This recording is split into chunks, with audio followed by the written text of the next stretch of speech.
Now, as far as the spices are concerned, you can add whatever spices you want. So you can pretty much change this recipe as far as the spices are concerned to whatever you want your recipe to be. But this makes it easier for packaging, so you don't have to buy prepackaged food. So you get to package your own food this way. Now what I'm going to do is I'm going to fold in, this will be my zucchini, okay? So what I'm going to do with the zucchini is you can either, before you dehydrate it, you can chop it all up prior to that, or you can cut it and slice it, and then you can do this. Okay, and then what you want to do is fold it in.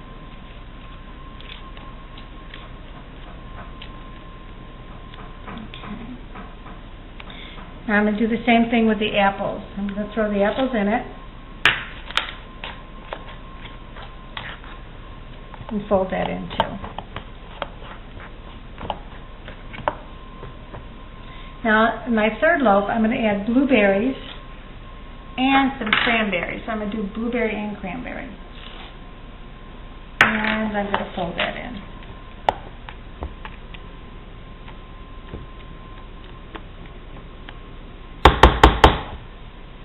Okay.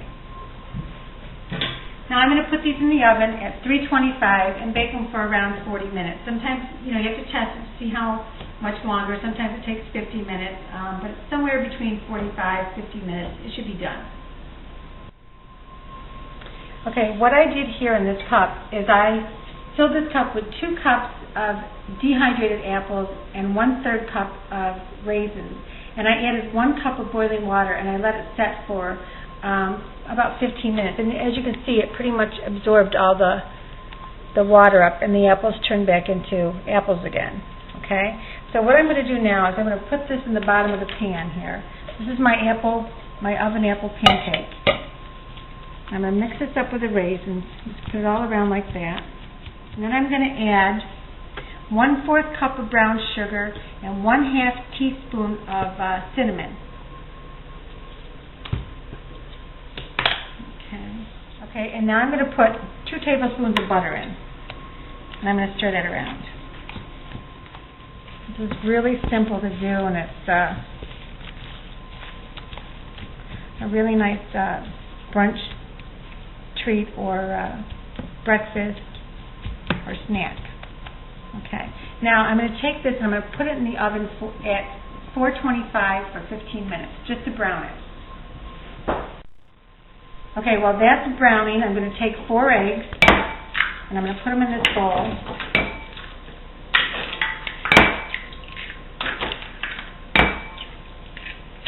I'm going to add another tablespoon of butter. I'm going to add 2/3 cups of flour and 1 cup of milk. Very simple. I'm going to take my blender and I'm going to blend this. Okay, it's been 15 minutes and it's browned inside the oven, and I want you to come here and take a closer look. This is what the apple looked like before we dehydrated it, and you can tell it was crisp and it snapped. Can you hear it snapping there? So, and this is what it turned back into. Perfect apples again. So now what I'm going to do, okay, this is so good. And I'm going to put it back in the oven for another 15 minutes at 450 degrees. Okay, and here you have your apple pancake, and it's done. I'm going to put it down lightly. Okay, and then what you would do after that, when it came out, is you put a little powdered sugar on it. And if you're using it for a brunch or something, you can take some mint leaves and a dehydrated raspberry, and there you have it. Isn't that beautiful?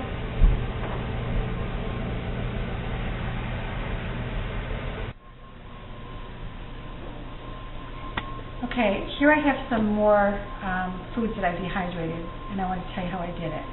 So over here we have the sweet potatoes.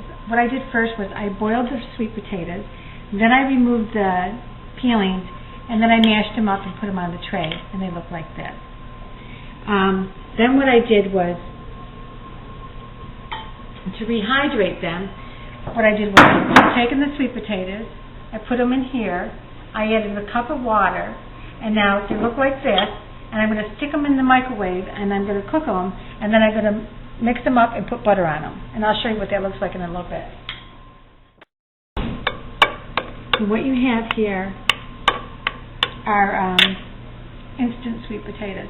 And these things, and if you were to eat these, you cannot tell the difference between these dehydrated potatoes and a fresh potato that you just cooked. There's no way that you could tell the difference between these two. And I cooked dehydrated foods for my family for a long time, and when I first started doing it, they said, there's no way I'm going to eat that. And now my husband will say that my soups are so good they should be knocking down the doors to get in here to eat them. So I just want to let you know that this is the most economical way that you can think of to preserve your food. And when you rehydrate that, you cannot tell the difference. And it doesn't cost anything to preserve this. You don't have to pay for a refrigerator or anything like that. The only thing you do is dry it out and throw it in a bag and stick it on the shelf, and it's good for a really long time. Okay. One of the really easy ways to do apricots. Sometimes what I do is I'll go to the store and I'll buy a large bag of dried apricots. Now, dried fruit is not the same as dehydrated fruit, but there's a trick. You can go and buy a big bag of apricots, and you can put them on your dehydrator, and you can dehydrate them. So what I did was I pulled more of the moisture out of them, so that way they're preserved longer. The same thing with blueberries. Here we have, these are dehydrated blueberries that I did, and these are dried blueberries that I dehydrated. So the thing about blueberries, very difficult to do. When you first start doing blueberries, you'll pull your hair out.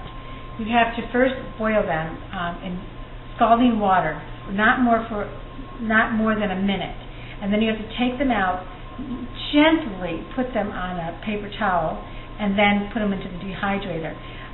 It's hard because they mush right away, and if you don't take a pin afterwards and just poke the tops of them after they've been in there for a while, kind of like to pop them to let the air out or something, they take forever to dry.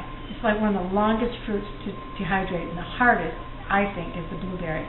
So I like, and it's cheaper, I like buying a large bag of dried blueberries and coming home and dehydrating them. I go to BJ's and buy a large bag, and then I stick them on my dehydrator. I like the way that they come out.